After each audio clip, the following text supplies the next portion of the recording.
dengan daun pohon, pohon ada gergajinya bagian luar, mirip dengan itu. Yang terpenting daunnya dalam satu cabang anjing. Dalam satu tumbuhan bisa jadi jumlah daunnya dalam satu cabang berbeda. Misalnya cabang sebelah sini daunnya 5, sebelah sini bisa 7. Itu uniknya daun ganja dan mudah tumbuh di pot yang dikasih dengan bijinya ganja, disiram 2 hari sekali bisa mudah dengan tumbuh. Tidak ada alasan karena tidak ngerti terus muncul tumbuhan ganja di pot misalnya, maka tidak ada alasan. Yang punya rumah pasti akan dikenai sanksi. Lalu yang berikutnya contoh lain adalah ganja. Sabu. Siapa yang belum melihat seperti ini? Belum? Oh ini aja ya. Yang lainnya sudah pernah melihat? Iya. Sudah pernah lihat? Sudah. Iya. Kalau sudah pernah lihat, diapakan anak? Dibuang. Kalau disuruh ngatakan gimana dong? Dicoba. Iya.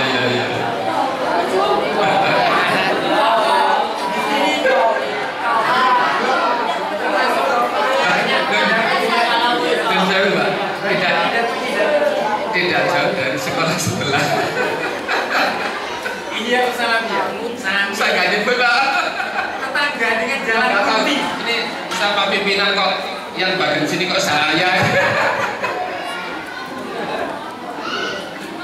Ya, kita lanjut. Nah, ingat anak-anak semuanya. Ingat, siapapun yang tanpa hak, baik itu memiliki, menguasai, mengedarkan, menyimpan, membelikan, atau menjualkan, atau menjadi perantara, sanksi hukumnya kalau itu narkotika jenis sabu termasuk golongan 1, ancaman hukumannya minimal 4 tahun ditambah denda sekian miliar. Ngerti? Ini sanksi hukum negara. Nggak ada alasan, saya nggak ngerti ini kalau sabu kan ada. Ya, maksimal bisa hukuman mati. Maka anak-anak, mulai hari ini ya hati-hati.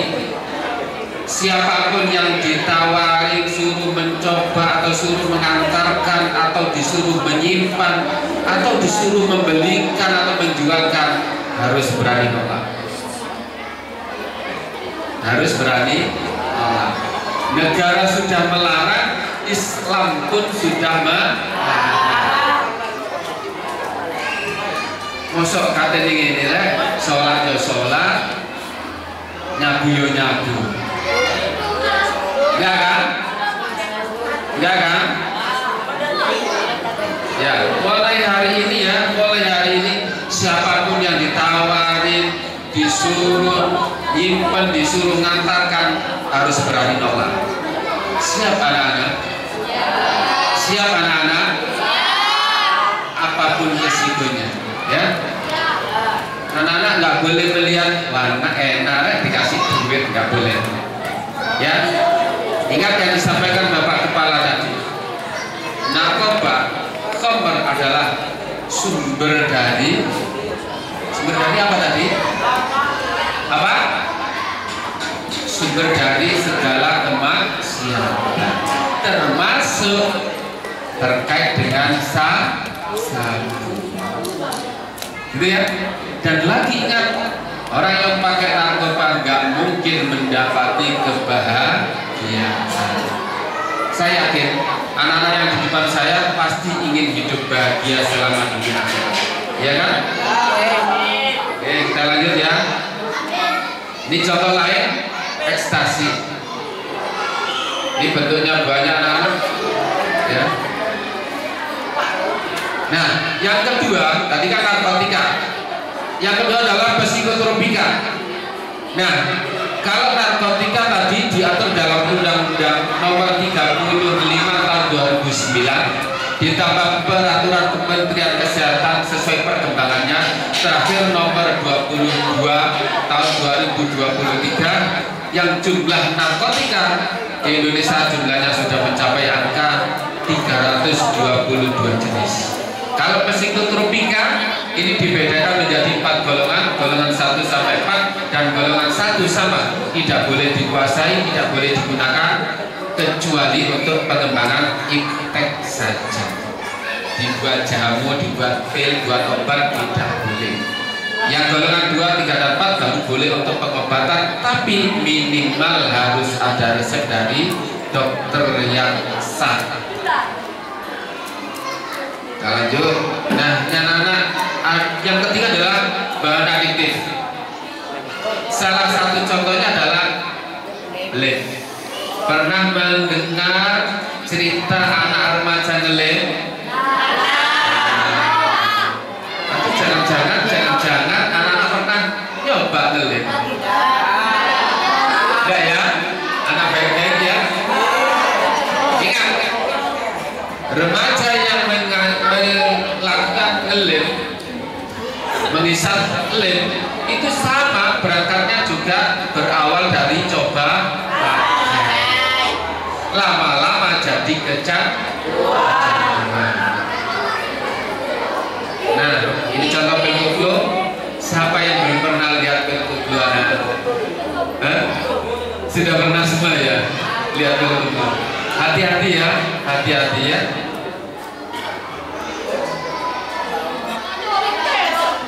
Kalau kita jaya. Nah, ini anak-anak semuanya. Coba dari semua jenis narkoba bisa dikelompokkan menjadi tiga kelompok besar ketika disalahgunakan. Dampaknya terbagi menjadi 3. Yang pertama adalah halusinogen. Contohnya ada ganja, ada magic mushroom. Ketika disalahgunakan dan masuk dalam tubuh, maka dia akan bekerja menyebabkan orang menjadi halusinasi. Yang berikutnya adalah depresan. Kelompoknya seperti alkohol. Dia akan menurunkan daya kerja otak maupun secara fisik. Mudahnya saya contohkan, anak-anak, siapa yang nggak pernah melihat orang minum minuman keras? Semua pernah melihat ya? Iya. Bagaimana mereka setelah minum minuman keras? Mabuk, bodos, otaknya tidak terkontrol. Ketika diajak ngomong nyambung tidak. Dijuteran nanti tiga kira-kira. Disenggol tiga enggak kira-kira? Iya. Kenapa? Dia mengalami depresi, menurunkan cara kerja otak maupun secara fisik. Ini depresi. Nah, yang ketiga kelompok stimulan ini berbeda jauh anak-anak. Hati-hati. Sekali lagi, hati-hati dengan kelompok stimulan. Contohnya sabu. Begitu orang pakai sabu, rata-rata mereka menyimpulkan setelah pakai sabu semakin aktif. Maka tidak heran di lingkungan masyarakat yang paling banyak disalahgunakan narkoba adalah sabu. Kenapa? Begitu sekali mencoba, dia menyimpulkan setelah pakai ternyata lebih aktif. Memang itu ilmiahnya seperti itu. Tapi ingat, kalau itu diturutin terus-menerus, dia akan bisa jadi kecanduan. Kalau sudah kecanduan, dia susah untuk berhenti. Nah, itulah akan ditemukan kehancuran. Di awal baik-baik, tapi begitu diturutin terus, dia akan mendapati kehancuran. Ya, jadi kesimpulannya, apapun resikonya, jangan pernah mencoba narkoba. Nah, ini anak coba pakai, teratur pakai, kecanduan. Di awal gak ada masalah, kemudian teratur pakai, mulai terganggu. Dan yang paling terburuk kecanduan, seolah mereka hidup untuk menggunakan narkoba atau narkoba untuk hidup. Tidak? Saya pernah tahun 2014 mengantar seorang yang direhabilitasi di Bogor. Dalam perjalanannya dia mengaku jujur, setiap hari dia butuh sabu senilai 500.000. Dia pakai 500.000 lebih lagi. Titik ya, banyak ya. Itu kalau 1 bulan sudah berapa juta? 15 juta 1 bulannya. Dan itu dilakukan tiap hari. Saya tanya, kalau hanya 300 gimana bro? Wah, nggak ngefek Pak Udin. Percuma saya pakai sabannya 300.000 harganya, karena nggak ada dampak dalam pikiran saya. Sehingga dia setiap hari wajib saya kejarin ya, pakai sabu senilai 500.000. Kalau enggak dia tidak bisa bekerja, lemes, nggak bisa mikir. Bayangkan, karena Pak, sabu menjadi kebutuhan hidup. Begitu saya tanya kapan mulai pakai sabu, dia jawabnya sekitar di bangku SMA. Sampai dia bisa kurang lebih dari 25 tahun, berarti kurang lebih 10 tahunan dia pakai sabu. Wajar, menurut saya wajar. Perjalanan yang lama dan dia setiap hari pakai sabu itu wajar. Tapi kalau ada orang yang pakai 1 bulan terus setiap hari butuh, itu hal yang tidak wajar. Karena apa? Perlu tahapan. Coba pakai, naik lagi, teratur pakai, naik lagi, menjadi kecanduan.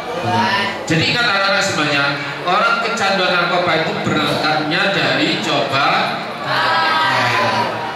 Saya coba pakai, hidupnya baik-baik saja. Ingat, jangan sampai tertipu para pengedar. Alah, kan lu pakai sabu nggak masalah, nggak masalah. Ya benar, awalnya nggak ada masalah. Kalau diturutin terus menerus, itu yang jadi masalah karena kecanduan. Nah, coba kita lihat anak-anak. Menurut hasil survei, perolehan pertama kali narkoba dari siapa yang paling banyak? Survei menunjukkan justru dari teman atau pacar sendiri. Kalau begitu hati-hati ketika anak-anak memilih teman. Begitu juga nanti saatnya mencari calon suami atau calon istri, juga hati-hati. Pastikan mereka bukan penyalahguna narkoba. Kemudian penyalahguna narkoba menurut jenis kelamin pedesaan, alasannya apa yang paling banyak? Ingin mencoba. Ngeri gak? Hati-hati. Alasan mereka yang pakai narkoba awalnya hanya ingin mencoba. Begitu mencoba sekali, kepingin yang kedua kali, diturutin kepingin yang ketiga kali, ujung-ujungnya terus. Ingat ya, jangan pernah mencoba. Nah, anak-anak semuanya, coba kita lihat nih hasil penelitian para ahli, para dokter narkotika. Mereka menyimpulkan bahwa kecanduan narkoba adalah penyakit otak kronis kecanduan. Saya ulang anak-anak, kecanduan narkoba adalah penyakit otak kronis kecanduan. Kenapa? Kecanduan narkoba yang diserang adalah otaknya anak-anak. Mereka tidak bisa disembuhkan. Mereka direhabilitasi hanya bisa berhenti atau boleh tidak pakai. Dan tidak ada jaminan dia selama hidup tidak pakai lagi. Banyak mereka yang kami bantu rehab menginap 3 bulan, bahkan ada yang 6 bulan, selesai program rehabilitasi balik pakai lagi ada. Justru kalau kami menganalisa, hanya sekitar 30 orang yang sukses dari 100 orang yang menjalani rehabilitasi. Selebihnya rata-rata setelah program rehabilitasi selesai, mereka balik pakai lagu. Nah, Mas, boleh diputarkan? Suaranya bisa tadi? Oh, nggak bisa? Ya, nggak apa-apa. Saya putar aja, saya komentar. Tapi bisa? Videonya bisa? Nah, coba anak-anak semuanya, saya ini suaranya yang muncul ya. Ini adalah sebuah kejadian fakta, anak-anak. Kejadian fakta seorang remaja. Mas, coba dipercepat, coba bisa nggak dipercepat dikit? Suaranya bisa muncul. Ya bang. Tidak mau. Enggak. Akan dipercepat. Mas, sudah mas, nggak apa-apa. Coba kita lihat ini anak-anak. Ini adalah sebuah kejadian yang fakta. Bukan anak remaja ini disuruh acting kemudian dibayar mahal, ya. Dia kecanduan lem. Sehari minimal 2 kaleng lem bisa. Ngeri tak? Bahkan sering sekali dalam 1 hari menghabiskan kaleng lem itu sebanyak 10 kaleng. Bisa. Nih coba lihat pandangannya bagaimana ketika diajak bicara. Ini anak-anak. Nampakkah di wajahnya tersimpan wajah yang sehat? Nampak tidak? Iya. Ini betul kecanduan. Dia bahkan direhabilitasi sampai 3